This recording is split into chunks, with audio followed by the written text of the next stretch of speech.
table right here in this city, and also tap their expertise to do the best we can around training physicians, building the workforce for therapists, measuring, analyzing the Easter seals or similar data, and perhaps trying this community health worker model. When I hear, honey, you talk about the top down and the bottom up, and I hear you say, Mary, we want to make sure we don't dumb it down, right? No offense intended. No offense understood.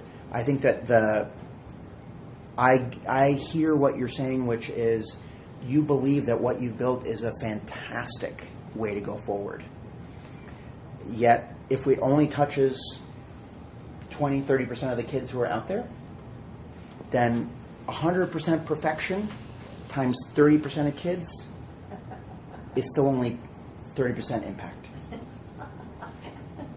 I would say it's 40%. There you go. We'll give you a multiplier in there, Shirley.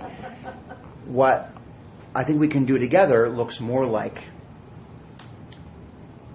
I would say, very still close to the 100% perfection, because we're not going to change the curriculum, right?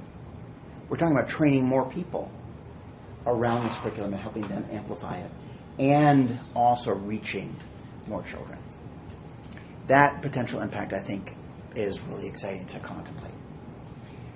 Anything that we would propose to do would have a firm grounding in measurement, because we have to be able to say at the end what we've been able to do, how we've been able to move the needle, what the impact has been for the families, the kids, for the health plans, for the individuals who might be participating in community health worker programs, etc. So that's what I would then propose we talk about, is how to put these pieces together in a way that makes sense and involve people who you would want to have at the table, who we could work with to try to get this done. They're already chomping at our heel, but yes. You are our first priority.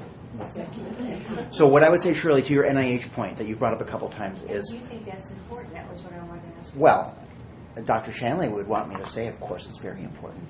But I think it's always helpful to recognize what NIH supports and what it doesn't. Yeah.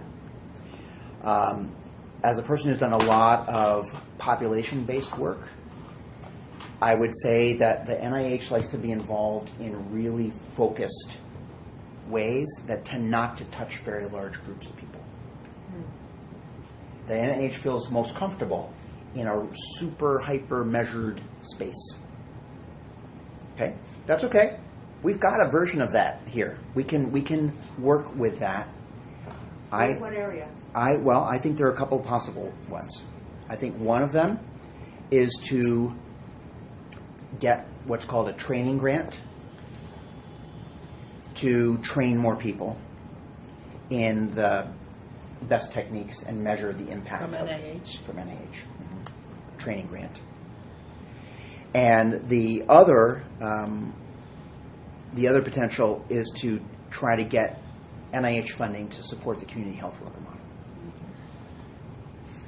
Because I think there's an angle there to get them involved and also bring in our expert colleagues from the Institute for Innovation and Developmental Sciences at Northwestern, who are excited to, every day they're excited about trying to improve what we're doing around children's development.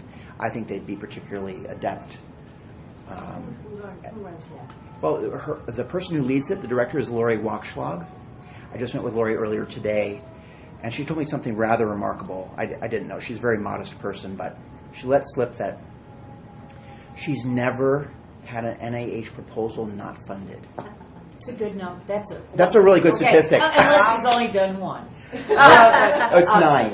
Oh, it's 9. There we go. She's ridiculous. Yeah. She's a developmental psychologist. She is such a wonderful collaborator.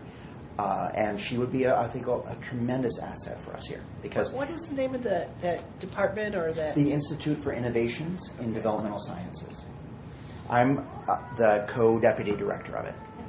Because they wanted me to get involved because I bring the population health side of things. And Lori, and this is my point about NIH really, Lori is not a population health person. She's a very limited clinical sample technique.